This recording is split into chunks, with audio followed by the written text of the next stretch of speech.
Foreign. Hello, I'm Anita McVeigh. It's day 25 of the U.S. Israel war with Iran, and over the next 10 or so minutes, we'll bring you our daily briefing with the key updates on the conflict. Let's start with some of today's main developments. Donald Trump says negotiations to end the Iran war are happening right now and that Tehran is talking sense. His comments come a day after Iranian officials denied any contact with the U.S. had taken place. Iran fires a barrage of missiles at central and southern Israel. At least one reached central Tel Aviv. Israel launches fresh strikes on the Iranian capital, Tehran. This residential apartment block among the buildings hit. Bahrain suffers one of its worst attacks so far after an Iranian missile hit a military base in the west of the island. One person was killed and more than a dozen injured. Israel says its military will take control of southern Lebanon up to the Litani River. 5 bridges have been blown up and Israel says the IDF will control the rest. In the capital, Beirut, 2 people have been killed in Israeli strikes. In the last hour, President Trump has insisted that negotiations with Iran about ending the war in the Middle East and are happening. To quote him right now, earlier, Pakistan said it was ready to host talks between the two sides. And yesterday, Iran called claims of talks fake news. Speaking at the White House a short time ago, President Trump gave this update. What I said yesterday was exactly correct. We're in negotiations right now. They're doing it along with Marco. JD, we have a number of people doing it. And the other side, I can tell you they'd like to make a deal, and who wouldn't if you were there? Well, I'm joined now by our North America correspondent, Helena Humphrey. Helena, President Trump insisting that those talks are happening with Iran. What's the latest from Washington? Indeed, Anita, President Trump there speaking in the Oval Office, saying essentially this war has been won without saying exactly how this conflict will end.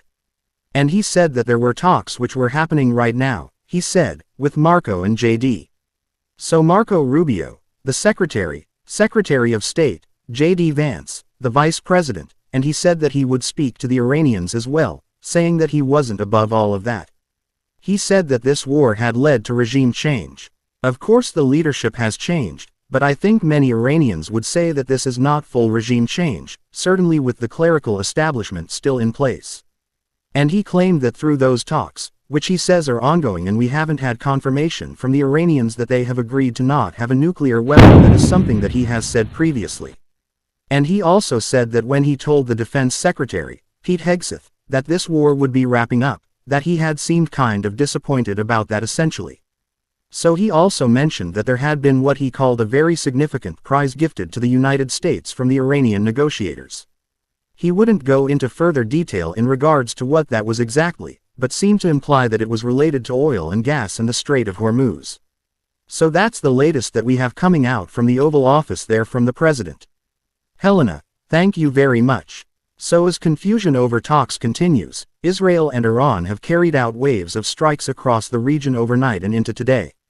Fresh attacks have been reported in the Iranian capital, Tehran. And Iran says U.S.-Israeli airstrikes have continued on its energy infrastructure despite President Trump saying they'd be suspended for 5 days. Iran fired a number of missiles at Israel, resulting in damage and injuries. In Tel Aviv, our correspondent James Waterhouse is there as the debris is cleared. You can see just how deep the crater is caused by a missile, say officials packed with 100 kilos of explosives. These are mostly volunteers helping with the clear-up. And there are shards of glass everywhere caused by the force of the blast. We're in the middle of a residential neighborhood in Tel Aviv, and this is the state of the war at the moment. The Prime Minister, Benjamin Netanyahu, says he will keep hitting Iran and that he will keep hitting Iran-backed Hezbollah in southern Lebanon. But crucially, as you can see, Iran is willing and still able to hit back with missiles of its own. Elsewhere in the region, Israel has launched a new wave of airstrikes against Lebanon. The country's defense minister says the IDF will take control of southern Lebanon up to the Litani River until the threat from Hezbollah is removed. It's the first direct acknowledgement of Israeli plans to occupy around a tenth of Lebanese territory. In Beirut, 2 people were killed in Israeli strikes on the southern suburbs overnight. Lena Sinjog reports from a building in the Lebanese capital that's been destroyed by Israeli strikes in the last week.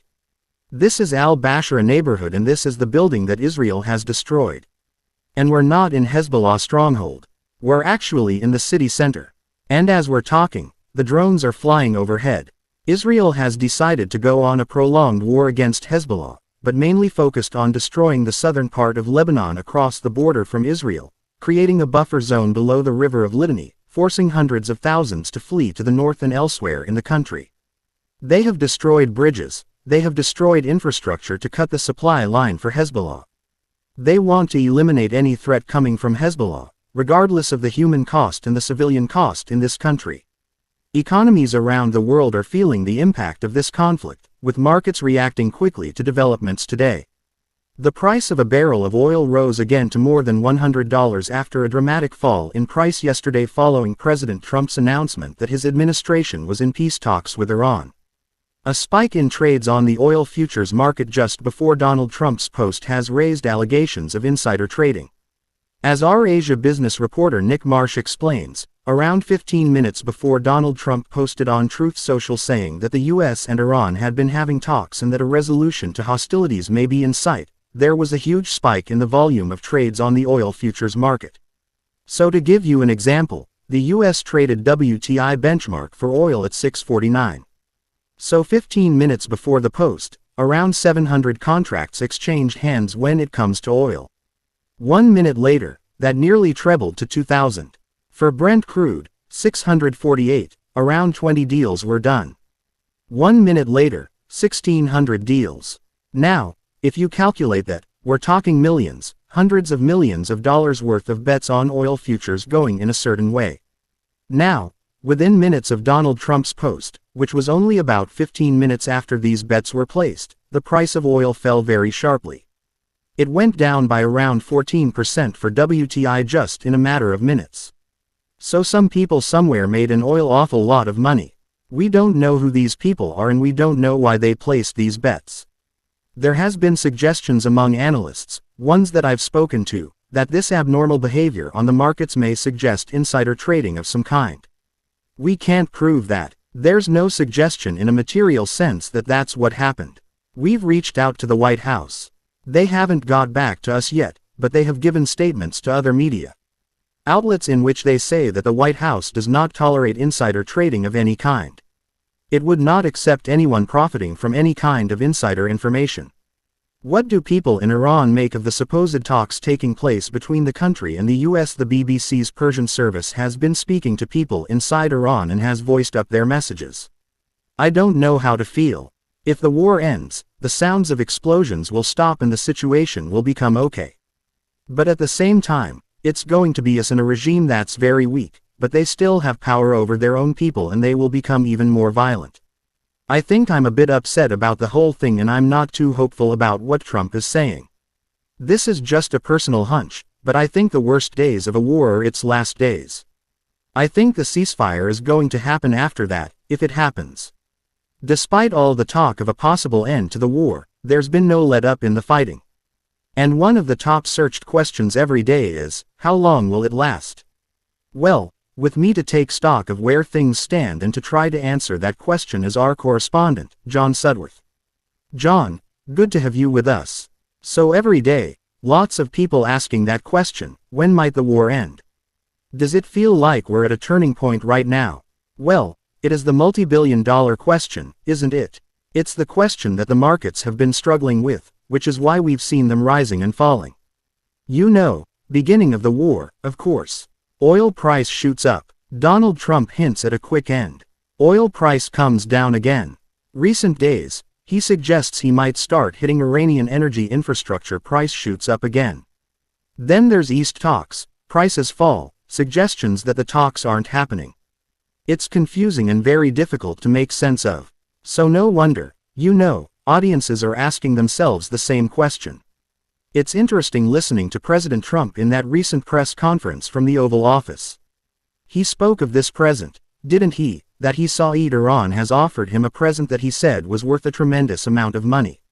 Might that be a suggestion that he does think now there's going to be some kind of an agreement at least on opening the Straits of Hormuz to commercial shipping? We just don't know. But if that's true, and there was that hint today that he seems to be looking for some kind of an exit here. He knows that the oil prices, This on again, off again, the turmoil on the markets, the pain that consumers are feeling at the gas pump, is going to hurt him, if nothing else, in the short term in those midterm elections. And he's clearly hinting that there might be an early exit. But of course, it will all very much depend on Iran's response to the negotiations, if indeed they are taking place. Yes, a huge amount of confusion about that, about their exact nature. Iran talking about notes being passed, which is a long way off substantial negotiations, John, but if there are talks, what does each side want? Well, from Washington's point of view, again, very difficult to pin it down in very easy, simple terms. Almost as hard to define what they would see as a victory as it is to decide when that victory might come. You know, as viewers will know from the very beginning of this war, there has been a myriad of explanations and possible strategies suggested by the White House here, from regime change itself to the dismantlement of Iran's nuclear program, etc. etc. I think right now you would have to conclude that Donald Trump wants something that he can claim as a victory, a very much weakened Iranian regime, the Straits of Hormuz open to commercial traffic, and some suggestion that he has delivered a weakened regime into the near-term future.